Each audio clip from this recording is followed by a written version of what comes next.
माझा छोटूसा डॉक्टर बघा. एवढं भारी क्यूट क्यूट वाटत होतं ना. शिवांच्या शाळेमध्ये ना डॉक्टर डे साजरा होणार होता. आता त्यासाठी त्याची तयारी करायची होती. त्याच्या अगोदर म्हटलं जेवण पटकन करून घेऊया, कारण त्याला डब्बा द्यायचा होता.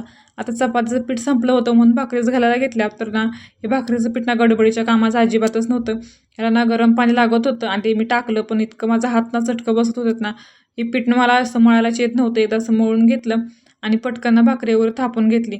आता भाकरी करायला काय अजिबात वेळ लागत नाही, पण ह्या गरम पाण्यामुळे मला एवढा सगळा वेळ लागला नाही भाकरी घालताना. पटकन ना भाकरी वगैरे सगळं करून घेतलं. तेवढ्यात नाही फोन आला. फोन उचलत होता मॅडमचा. तर मॅडम बोलल्यात की 9च्या ऐवजी ना 9:30 वाजता घेऊन या. म्हटलं बरं झालं, कारण मला आधीच ना जरा उशीरच झाला होता. शिवांची पण तयारी करायची होती, जेवणसुद्धा करायचं होतं. पण मॅडमच्या एका फोनमुळे जरा मला बरं वाटलं. रात्रीचा भात थोडा शिल्लक राहिला होता. रोज रोज काय म्हणलं टाकून द्यायचं असला म्हटलं जरा परतून म्हणलं घेऊया. तव्यामध्ये तेल जिरं टाकून ह्याला मस्त असं ना परतून घेतला आणि शिवांची पण तयारी करून घेतली. तेवढी गडबड झाली की शिवांचं असं व्हिडिओ वगैरे काढायला मला भेटलंच नाही.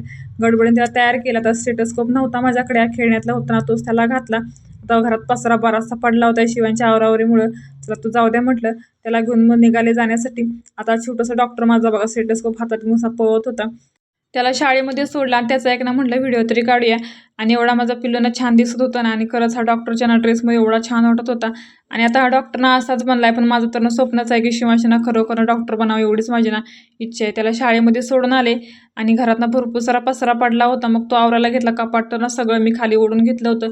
त्याच्या एका टी शर्टसाठी ना मला हे सगळं कपाट ना खाली सगळं उपसावं लागलं होतं. साईडलाच ना सगळं ते मेकअपचं सामान वगैरे काढलं होतं डब्यामधलं. ते पण असंच पडलं होतं. जाताना सगळा पसरा तसाच टाकला आणि त्याला पहिले शाळेमध्ये सोडून आले. आणि खरं शिवांच्या अशा शाळेमुळे ना मला भरपूर साऱ्या गोष्टींना अनुभवायला भेटतात. म्हणजे शाळेत एवढं काय कसं नव्हतं आमच्या वेळेस, पण त्यांच्या वेळेस ना भरपूर सारे डे वगैरे साजरे होतात. त्यामुळे समजते तरी आणि मला अनुभवायला सुद्धा भेटतं शिवांच्यामुळे. आणि त्याचा सगळा पसारा वगैरे उचलला आणि पहिले ना मस्तपैकी जेवण घेतलं, कारण गडबडीत नाही जेवण सुद्धा काय करायला भेटलं नव्हतं. चला तर मग आजच्यासाठी